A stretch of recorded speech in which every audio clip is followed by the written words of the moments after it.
Hi everyone, welcome back to the channel. कैसे हो आप लोग? आई होप आप लोग सब बहुत अच्छे हो। और ये वीडियो उन सभी लोगों के लिए होने वाली है जिनको क्वांट में बहुत डर लगता है, जिनका क्वांट वीक है और वो एसबीआई क्लर्क मेंस टारगेट कर रहे हैं, या वो कोई भी लोग जो कि मेंस एग्जामिनेशन आगे कभी देने वाले हैं, उन सभी के लिए ये वीडियो है। एंड क्योंकि मेरा क्वांट भी बहुत वीक था, so I would want to tell कि अगर मैं ये एग्जामिनेशन दे रही होती तो मैं किस तरह से प्रिपेयर करती। एंड जितने लोग मुझे पहले से जानते हैं वो उनको तो पता है कि I have always cleared every prelims examination, और मेंस भी सिर्फ जो फर्स्ट एवर मेंस था मेरा विच वाज एसबीआई पीओ, वो मैंने सिर्फ नहीं पास किया था, otherwise I have cleared all my mains examinations. और बिल्कुल एवरेज स्टूडेंट होते हुए और क्वांट वीक होते हुए, so how did I manage that, वो मैं आपको बताऊंगी कि अगर मैं ये एग्जामिनेशन देती तो मैं क्वांट को कैसे टारगेट करती, मेरी स्ट्रैटेजी क्या होती। तो उससे पहले I want to tell you a story, जितने लोग नहीं जानते हैं मुझे पहले से या अभी जुड़े हैं उनको, that I think I gave S B I clerk और I B P S clerk, I don't remember, but मैंने दिल्ली से भरा था और दिल्ली में ऑब्वियसली कट ऑफ थोड़ी हाई जाती है और मैं बहुत स्केप्टिकल भी थी, but I like prepared myself a lot, मैंने बहुत तैयारी की थी। सो आई थिंक आई अटेम्प्टेड 90 और समथिंग, तो आई वॉज श्योर कि मेरा प्रीलिम्स तो क्लियर हो रहा है। As soon as you come out of the examination centre ना, आपको पता होता है आपका प्रीलिम्स क्लियर हो रहा है कि नहीं हो रहा है। सो आई न्यू कि मेरा प्रीलिम्स तो देखो क्लियर हो रहा है। तो जैसे मैं सेंटर से बाहर निकली, I was walking towards the metro station, तो मुझे एक लड़की मिली, उसने पहले मेंस दिया हुआ था। सो आई आस्क्ड हर कि यार मेंस कैसा होता है, एंड शी सेड कि यार बहुत मुश्किल होता है, पता नहीं कैसे क्वेश्चंस आते हैं, एक क्वेश्चन भी नहीं हिलता है, सब लोग सिर्फ बैठे रहते हैं, कौन लोग हैं जो एग्जामिनेशन निकाल रहे हैं। और उससे मैं इतना डर गई, मुझे लगा यार पता नहीं क्या होता है, मैं तो इतनी एवरेज हूँ, मेरा एग्जामिनेशन कैसे निकलेगा। और शायद उस वजह से मैंने ऐसी तैयारी की जो उसकी ज़रूरत ही नहीं थी। तो जब मैं एग्जामिनेशन लिखने गई, मेरा पहला जो मेंस एग्जामिनेशन था वो था एसबीआई पीओ। जब मैंने अपना पहला एग्जामिनेशन दिया तो आई वाज शॉक्ड कि ऐसा तो कुछ भी नहीं आया है, सब कुछ बनाने लायक आया है। लेकिन क्योंकि मैंने उस तरह की मेहनत ही नहीं करी है, वो स्ट्रैटेजी नहीं अपनाई, अगर मैंने ये दोबारा एग्जामिनेशन दिया तो मैं ज़रूर क्वालिफाई करूंगी। और उसी एग्जामिनेशन से मुझे अपनी पूरी स्ट्रैटेजी समझ में आ गई कि हाँ, आगे आने वाले सारे मेंस के लिए क्या करना है। फिर मैंने अपना आरआरबी हो, चाहे आईबीपीएस हो, चाहे एसबीआई हो, चाहे क्लर्क हो या पीओ, सारे prelims and mains examination qualify किए एक एक बार में। सो वो कैसे हुआ वो मैं आपको बताऊंगी आज। और मैं इसके बाद ना एक वो वाली वीडियो भी लाऊंगी जिसमें कि मैं आपको बताऊंगी कि आपको मेंस का पेपर अटेम्प्ट कैसे करना होता है। क्योंकि देखो, पढ़ तुम कितना भी लोगे, लेकिन मेंस में जब तक तुम सही से क्वेश्चंस पिक करके अटेम्प्ट नहीं करोगे ना, भूल जाओ कि सिलेक्शन होने वाला है। ठीक है, तो वो मैं आपको लेकिन तब बताऊंगी जब आप एक बार स्ट्रैटेजीज अपनी बना के क्वेश्चन सॉल्व कर लेते हो, लगा लेते हो, उसके बाद फिर मैं आपको वो सब बताऊंगी। क्योंकि अभी बताने का कोई फायदा नहीं है। तो जब एग्जामिनेशन में 10 दिन बचेंगे वो मैं बताऊंगी, तो तब तक कनेक्टेड रहना, आप लोग चैनल देखते रहना। दूसरा कि ये वीडियो अभी जो मैं आपको चीज़ें बताऊंगी उसमें आपको कहीं लिखने की कुछ जरूरत पड़ेगी, तो अपना पेन पेपर साथ में लेके बैठे रहो, नोट करते रहो, वीडियो लाइक करके रख लो, कहीं बाद में आपको देखने की जरूरत पड़ेगी बार बार, तो टाइम नहीं वेस्ट होगा, आ सकते हो। चलो अब मैं थोड़ा सेटल होती हूँ and I will tell you कि अगर मैं ये एग्जामिनेशन दे रही होती तो मेरी क्या अप्रोच होती। सो सबसे पहले तो मुझे क्या पता है कि प्रीलिम्स में स्पीड मैथ्स आता है एंड ओवरऑल चीज़ें आती हैं, और मैंने एक मॉक टेस्ट भी दे लिया प्रीवियस ईयर का मेंस का। तो मुझे पता है कि हाँ, कैसे कैसे एग्जामिनेशन आता है। स्पीड मैथ्स के कुछ ना कुछ क्वेश्चंस तो आएंगे ही, सिंप्लीफिकेशन आ गया चाहे हाई लेवल का, या फिर नंबर सीरीज आ गया, क्वाड्रेटिक इक्वेशन आ गई हाई लेवल की, तो वो तो मेरी आएगी ही आएगी। तो उसको मैं अच्छे से प्रैक्टिस करूंगी कि उसमें मेरे मार्क्स नहीं जाने चाहिए। वो ऐसी चीज़ है, अगर मैंने उसमें भी मार्क्स गवाए तो फिर मैं अपना नहीं सोच सकती कि भाई मैं कुछ अच्छा करने वाली हूँ। ये मेरी स्ट्रैटेजी है कि मैंने ओवरऑल लगा लिया अपने कि मेरे को ना इस सेक्शन में सिर्फ 15 ही नंबर चाहिए। देखो अब क्या है, मैंने क्वांट में सिर्फ 15 नंबर लगाए अपने मेंस में। ठीक है, हो ऑब्वियसली उससे ज़्यादा ही आएंगे, मैं मिनिमम लेके चल रही हूँ। लेकिन अगर मैंने यहाँ पे मिनिमम किया है तो मुझे इंग्लिश में, रीजनिंग में एंड जीए में बहुत बढ़िया करना पड़ेगा। बहुत सारे लोग क्या करते हैं, गलती क्या होती है, क्वांट तो हमने पढ़ा नहीं, ठीक है, क्वांट हमारा वीक है। जीए तो हमने पढ़ा ही नहीं साल भर, जीए तो हम सिर्फ एक महीने में पढ़ने वाले हैं, तो जीए भी हमारा अच्छा नहीं है। इंग्लिश हमें अच्छी आती नहीं है, और रीजनिंग हम थोड़ा बहुत खींच लेंगे नंबर। तो अगर ये स्ट्रैटेजी रहेगी तो तुम बताओ एग्जामिनेशन कैसे निकलेगा। अगर आपकी एक चीज़ वीक है तो उसको वीक रखो, उसको एवरेज ले आएंगे हम लोग, उसमें थोड़ा सा नॉर्मल कर लेंगे, लेकिन आपको बाकी सेक्शंस पे तो अच्छा काम करना पड़ेगा ना। अब लोग क्या करते हैं, मेरा क्वांट वीक है, मैं क्वांट में ही लगी हुई हूँ पूरा मेंस में। अरे नहीं चाहिए यार, तुम्हारे प्रीलिम्स का नहीं है ये, तुम्हारा मेंस है। मेंस में क्या मैंने बताया था आप लोगों को कि स्ट्रेंथ पे खेलना होता है। जो मेरी स्ट्रेंथ है मुझे उसको बहुत अच्छा करना है। क्वांट नहीं आता है, कोई बात नहीं, एवरेज नंबर लाके काम चल जाएगा, बाकियों में अच्छा करेंगे। तो सब चीज़ों में आप बुरे नहीं हो सकते हो, एक चीज़ में बुरे होगे चलेगा, ठीक है, ये तो ये समझना है। दूसरा, अपना एक फ्रेम सेट कर लो कि मेरे को 15 नंबर अपने क्वांट में चाहिए, बस, उससे ज़्यादा नहीं। कैलकुलेट करो कितने मेरे इंग्लिश में आएंगे, कितने मेरे रीजनिंग में आएंगे, कितने मेरे जीए में आएंगे, और कितने मेरे क्वांट में आएंगे, और सबका टोटल क्या मेरे कट ऑफ से ऊपर जा रहा है, जो प्रीवियस ईयर का ट्रेंड रहा है कट ऑफ का। ये स्मार्ट तरीका है, आपको हर चीज आपके दिमाग में होनी चाहिए। देखो मैं फिर बोल रही हूँ, एग्जामिनेशन पे डिपेंड करता है आपके नंबर ऑफ अटेम्प्ट्स, लेकिन अपनी तैयारी ना करो उस चक्कर में कि एग्जामिनेशन का लेवल क्या आएगा, वो बेवकूफ़ी होगी। पूरा छान लो कि प्रीवियस ईयर के कट ऑफ्स क्या रहे हैं, सारे आपको मेंस के जो प्रीवियस ईयर के मेमोरी बेस्ड पेपर होंगे मिल जाएंगे, वो अटेम्प्ट करने हैं, उनसे पता चलेगा आपका लेवल कहाँ पर है। अब आती है तैयारी की बात। तो सबसे पहले आपको सिंप्लीफिकेशन का मैंने बता दिया। सिंप्लीफिकेशन आपका number series and quadratic equation, जो कि स्पीड मैथ्स है, उसमें से कुछ क्वेश्चंस आएंगे 4-5 नंबर के, उनको रख लो साइड में, उन वो उसमें आपको फुल नंबर आने चाहिए। अब आपकी आती है डीआई। डीआई में भी बाइफर्केशन है, एक है आपकी थोड़ी कैलकुलेटिव डीआई आएगी, लेकिन वो अरिथमेटिक बेस्ड नहीं होगी, दूसरी होगी अरिथमेटिक बेस्ड। पहले उस पर बात करते हैं, जो आपकी डीआई कैलकुलेटिव आएगी लेकिन वो अरिथमेटिक बेस्ड नहीं होगी, उसको कहते हैं लॉजिकल डीआईज। उस लॉजिकल डीआई में आप अपना सारी मेहनत लगा के दिमाग लगा के सॉल्व कर सकते हो, वो बहुत सिंपल आती है, थोड़ी सी कैलकुलेशन बस होती है, उतना कैलकुलेशन का टाइम आपको मिलता है। ये प्रीलिम्स नहीं है कि आपको टाइम नहीं मिलेगा। आपकी स्पीड चाहे अच्छी हो ना हो, अगर आपका बेसिक थोड़ा स्ट्रांग है ना, और आपको थोड़ी कॉम्प्रिहेंशन समझ है, तो आपके लिए मेंस जो है वो मुश्किल नहीं है।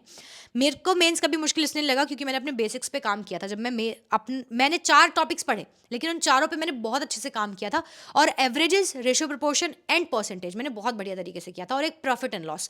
तो उसकी वजह से ऑलमोस्ट सारा मैथ्स मेरा सिंप्लीफाई हो गया था। जितने नंबर मैं एम करती थी उससे ज़्यादा नंबर आते थे। अब देखो आपको बताऊँ, फॉर एग्जाम्पल IBPS में देखो, IBPS चाहे क्लर्क की बात कर लो चाहे अपने PO की बात कर लो, मेरे को 27 आए थे एक बार, और एक बार 19 या 18 आए थे जब थोड़ा डिफिकल्ट पेपर आया था। अब सोचो, जिन लोगों के वो बोलते हैं कि उनका क्वांट स्ट्रांग है, उनके 25 नंबर आ रहे हैं, अगर मेरे 19-20 आ रहे हैं तो क्या कमी है, बढ़िया नंबर है।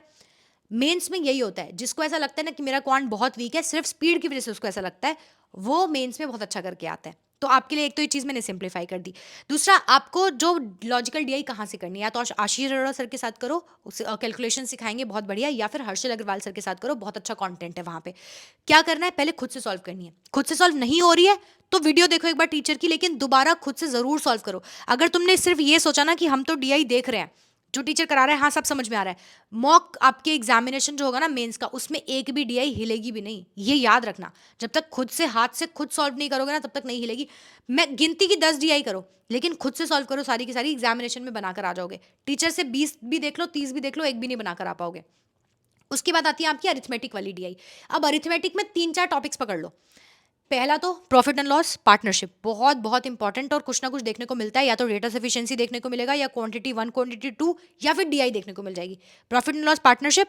दूसरा, टाइम एंड वर्क करो, टाइम स्पीड एंड डिस्टेंस करो। इन दोनों को करोगे ऑब्वियसली इंटर रिलेटेड से है। टाइम एंड वर्क करोगे, पाइप एंड सिस्टम बिल्कुल सेम है। अपना TSD करोगे तो स्पीड एंड डिस्टेंस बिल्कुल सेम है, उनको कर लो। तीसरा, प्रोबेबिलिटी करो।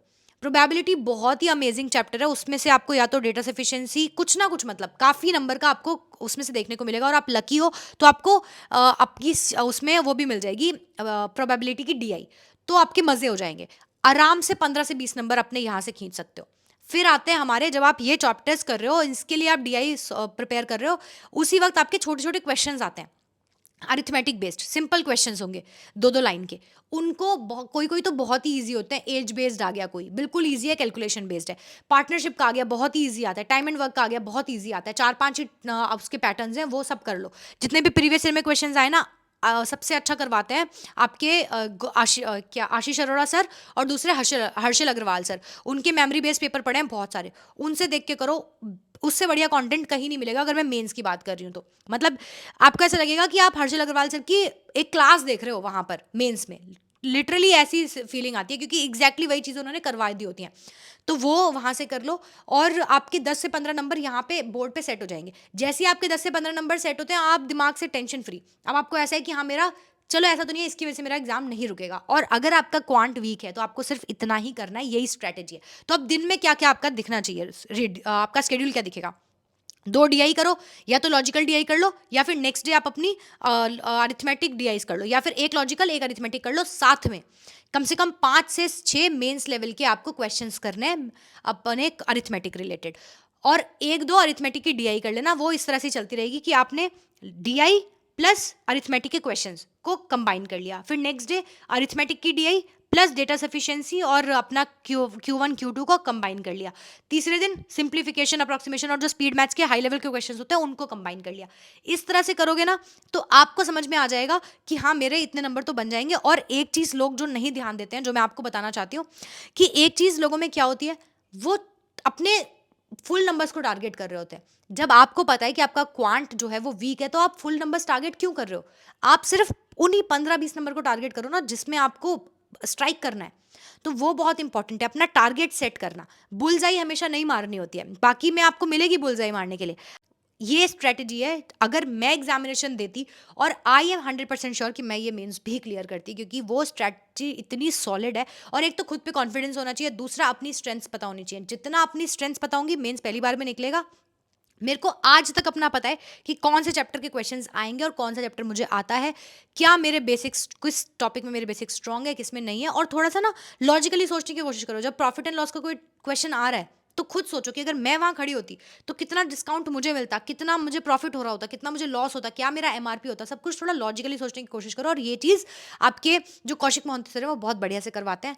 तो अगर आपको बेसिक देखना है अरिथमेटिक का तो कौशिक मोहंती सर को फॉलो करो। डीआई देखनी है तो अपने इनको हर्षल अग्रवाल सर को फॉलो करो। और अगर आपको स्पीड मैथ्स और कैलकुलेशन बढ़िया सीखनी है तो आप आशीष अरोड़ा सर को देखो। सब कुछ एकदम सिंप्लीफाइड वे में मैंने आपको बता दिया। और प्रोबेबिलिटी की बहुत सारी डीआई करो। अगर वो प्रोबेबिलिटी डीआई फंस गई ना तो आप बहुत लकी होगे, आप बड़े आराम से आपके क्वांट में काफ़ी अच्छे नंबर आएंगे। So I think I have told you everything. फिर भी कुछ रह जाता है तो कमेंट कर दो। और अगर आपको और कोई स्ट्रैटेजी देखनी है तो उसके लिए भी कमेंट करो। कमेंट सब जरूर करके जाएंगे। अगर आपको वीडियो हेल्पफुल लगती है तो प्लीज़ कमेंट करो। इससे ये होता है कि लोग और लोगों तक रीच करती है वीडियो, तो ज़रूर उन तक पहुंचनी चाहिए जिनको ये देखने की ज़रूरत है। और शेयर भी करो जिन लोगों को देखने की ज़रूरत है। लाइक करो वीडियो को एंड चैनल सब्सक्राइब कर लो अगर आपने नहीं किया है। नेक्स्ट वीडियो आप लोग बताओ आप किस पर देखना चाहते हो। अगर इंडिविजुअली किसी और पर भी देखना चाहते हो, चाहे इंग्लिश हुआ, रीजनिंग हुआ, वो मैं बना दूंगी। एक वीडियो जो मैं बहुत वेट कर रही हूँ कि मेरे को आपको बनानी है, वो है एग्जाम अटेम्प्टिंग स्ट्रैटेजी क्या होनी चाहिए जिससे कि आपका एग्जामिनेशन निकलेगा। लेकिन वो तब बनाएंगे जब उसकी ज़रूरत होगी। आपका एग्जामिनेशन 10 दिन के करीब नज़दीक होगा, तभी उसका फ़ायदा है देखने का। सो अच्छे से पढ़ते रहो। जो भी डाउट्स आ रहे हैं, दिक्कत आ रही है, बता दो। और मैं जीए की जितने भी सोर्सेज हो सकते हैं सब कुछ टेलीग्राम पे शेयर हो रहा है, हमारी सारी पीडीएफ्स।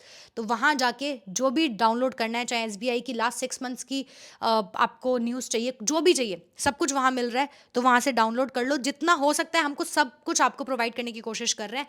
अब आपको सिर्फ मेहनत करनी है, पढ़ना है, जी जान लगा दो। आपका कोशिश करो कि आपका लास्ट मेंस हो, इसके बाद आपको और मेंस देने की जरूरत ना पड़े। On that note I am going to end this video. Comment जरूर करके जाना। मिलते हैं नेक्स्ट वीडियो में।